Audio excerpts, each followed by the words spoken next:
આજે 15મી સપ્ટેમ્બર 2024 રવિવાર અને વામન જન્મ જયંતિના દિવસે આજના ચિંતનમાં તમામ સંતો હરિભક્તોને મારા સાષ્ટાંગ પ્રણામ. જય સ્વામિનારાયણ. આજનું ચિંતન: હરિ વિના હિતકારી બીજો કોઈ તારું નથી. સ્વાર્થીઓ સંસાર તેમાં રહ્યો લથબથી. સંત પુરુષની સોબત વિના શી થશે ગતિ. હરિ વિના હિતકારી બીજું કોઈ તારું નથી. સંત કવિ દેવાનંદ સ્વામી સત્ય સનાતન વાત આપણને આ પદ દ્વારા સમજાવી રહ્યા છે. ભગવાન સિવાય આપણું હિત કરવા વાળું બ્રહ્માંડોમાં કોઈ નથી.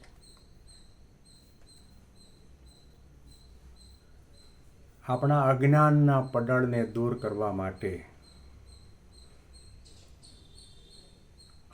આપણી અવળી અને અજ્ઞાન સફર વિચારધારાને દૂર કરવા માટે, સત્ય સનાતન જ્ઞાન આપવા માટે, સમજણ આપવા માટે, વિવેક વિનય અને સંયમ આપવા માટે ત્રિકાલા બાધિત એવી સત્ય સનાતન વાત આ પદની અંદર કહેવામાં આવી છે. સંત અને ભગવંત સિવાય આપણું કોઈ નથી. જે સંસારમાં તમે નોકરી, ધંધા, વ્યવસાય, ખેતી, વાડી, લાડી, પાડી, ગાડી જે કંઈ કરો છો, જે કંઈ છે એમાં પૂરેપૂરો 100% સ્વાર્થ રહેલો છે. સ્વાર્થ સભર સંસાર છે. એને આપણે સમજી શક્યા નથી. આપણું પણ સ્વાર્થભર્યું જીવન છે અને જેની સાથે આપણા સંબંધો છે એને પણ આપણી પાસેથી ઘણો મોટો સ્વાર્થ છે. માતા પિતા આ શબ્દનો પ્રયોગ કર્યો દેવાનંદ સ્વામીએ ખચકાયા વગર. માત પિતા સુત નારી બાંધવ નહીં તારા સ્વાથી. એના ઊંડાણપૂર્વકનું ચિંતન કરીશું તો ખ્યાલ આવશે કે દેવાનંદ સ્વામી એવું નથી કહેતા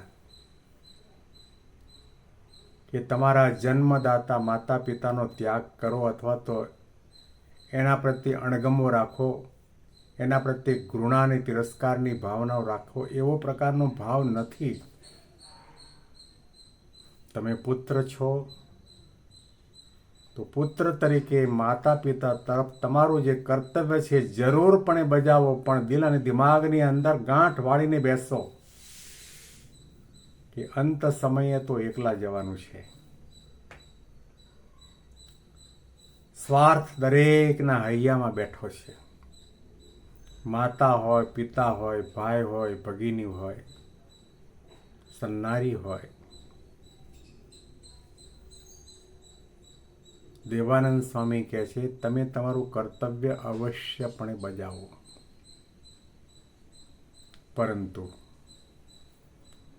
એક વસ્તુ તો મનમાં દ્રઢ કરીને રાખવાની છે કે આપણે ખાલી હાથે આવ્યા છીએ, ખાલી હાથે જવાના છીએ. આ એક વિચાર આવતાની સાથે આપણામાં સંતોષનો આવિર્ભાવ થાય. જે આપણે હિંસક પ્રાણી એવું નારડા ગુજરાત કાઠિયાવાડમાં કહેવામાં આવે, વરુ દોડ્યા જ કરે, દોડ્યા જ કરે.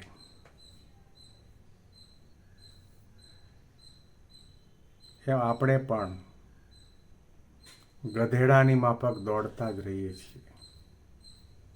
દેહના માટે, કુટુંબના માટે, પરિવારના માટે, સત્તા માટે, સંપત્તિ માટે, વૈભવ માટે, પંચ વિષય માટે. ક્યારેય પાછું વાળીને જોયું નથી. આ પંક્તિ આપણને અંતરદ્રષ્ટિ કરાવે છે વિચાર કરતા મૂકી દે છે કે એક દિવસ જવાનું છે. 24 કલાકના સમયમાં આપણને એક પણ વખત એવો વિચાર આવે છે કે આપણે ખાલી હાથે આવ્યા હતા, ખાલી હાથે જવાના છીએ, આ બધું પડ્યું રહેવાનું છે, એવો વિચાર આવે છે ખરો? અંત સમય આવશે ત્યારે કોઈ સાથે નહીં આવે, ખાલી હાથે જવાનું છે. અને આ વિચાર આવે તો આધ્યાત્મિક માર્ગમાં કદમ માંડવાનું આપણને મન થાય.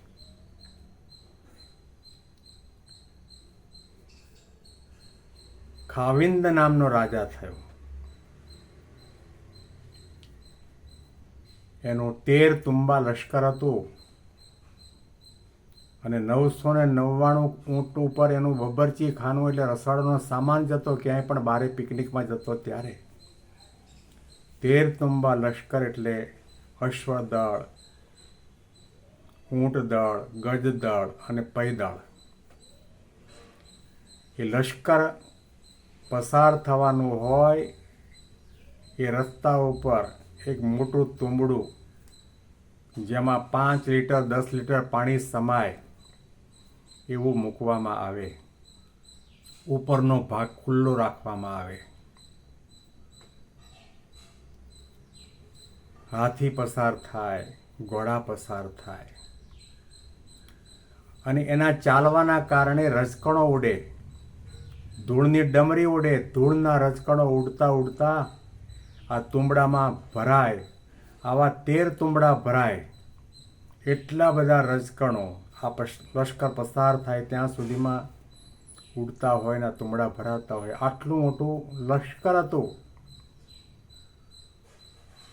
અને એ જ્યારે જઈ રહ્યો હતો ત્યારે રસ્તામાં એક સિંગલ વે આવ્યો, પગદંડી આવી. હાથી તો પસાર થયા, પરંતુ પાછળ ઊંટમાં ઘણા બધા ઊંટમાંનું એક ઊંટ છે અને હાર્ટ એટેક આવ્યો. શું થયું? ધબાક કરતું પડ્યું અને પગદંડી બ્લોક થઈ ગઈ. ન તો આગળ જવાય ન તો પાછળ જવાય.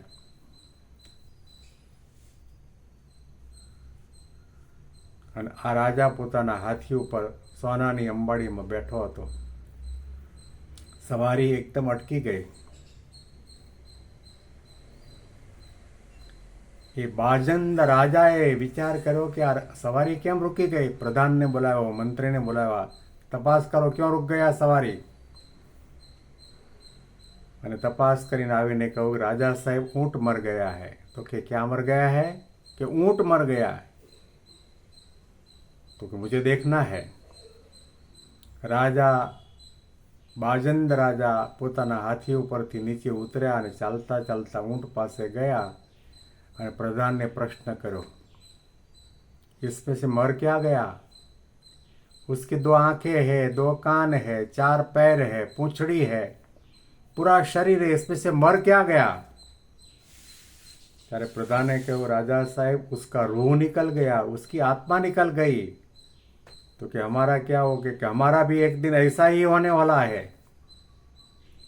અને આ શબ્દો સાંભળતાની સાથે એને ચોંટ લાગી અને આ બધાનો ત્યાગ કરીને ફકીરી લીધી છે. ઉઠી ન શકે ઊંટિયું, બહુ બોલાવ્યો બાજંદજી, તેને દેખીને ત્રાસ ઉપજ્યો. લીધી ફકીરી છોડ્યા ફંદજી, જનની જીવો રે ગોપી ચંદની. 13 તુંબા લશ્કરનો ત્યાગ કર્યો, જેનો રસોડાનો સામાન 999 ઊંટ ઉપર જતો એવો સ્વાદિયો હતો. આ બધાનો ત્યાગ કરીને વિચાર કરો કે એક દિવસ મરવાનું હોય તો આ બધી હાય શા માટે? અને ફકીરી લીધી. ગામમાં આવે, ભિક્ષા માગે. એક ભિક્ષા માગવા માટે માટીની હાંડલી રાખી હતી. એમાં ભિક્ષા મળે અને એમાંથી લઈને જંગલમાં બેસીને ખાય ને પછી ધ્યાન કરવા માટે, તપ કરવા માટે બેસી જાય. એ હાંડલીમાં થોડું ઘણું ખાદ્ય પદાર્થ બચ્યું હતું ને તે વખતે બાજેન્દ્ર રાજા પોતે ધ્યાનમાં બેઠા હતા ને એક કૂતરું સૂંઘતું સૂંઘતું આવ્યું ને મોઢું અંદર નાખ્યું. એ હાંડલીમાં મોઢું તો નાખ્યું ખાવા માટે, પરંતુ એ હાંડલી એના ગળામાં ભરાઈ ગઈ, બહાર ના નીકળે. ત્યાંથી ભાગ્યું. બાજેન્દ્રરાજે આંખો ખોલીને જોયું, એક કૂતરું હાંડલી લઈને જતું હતું. થોડા સમયના માટે વિચાર આવ્યો કે એક દિવસ મારા માટે એવો હતો કે મારી હાંડલી, મારો રસોડાનો સામાન 999 ઊંટ ઉપર જતો હતો, એ આ કૂતરો લઈ જાય છે. એની પાછળ દોટ મૂકી. પછી વિચાર કર્યો કે હાંડલી છે એટલા માટે હાંડલી પાછળ અને કૂતરા પાછળ દોડું છું ને. હાંડલી રાખવી જ નહીં, કરપાત્રને ઉદર જોડી જે કંઈ ભિક્ષામાં આવે તે પોતાના ખોબામાં લઈને ખાય અને એ પેટમાં પધરાવી દે.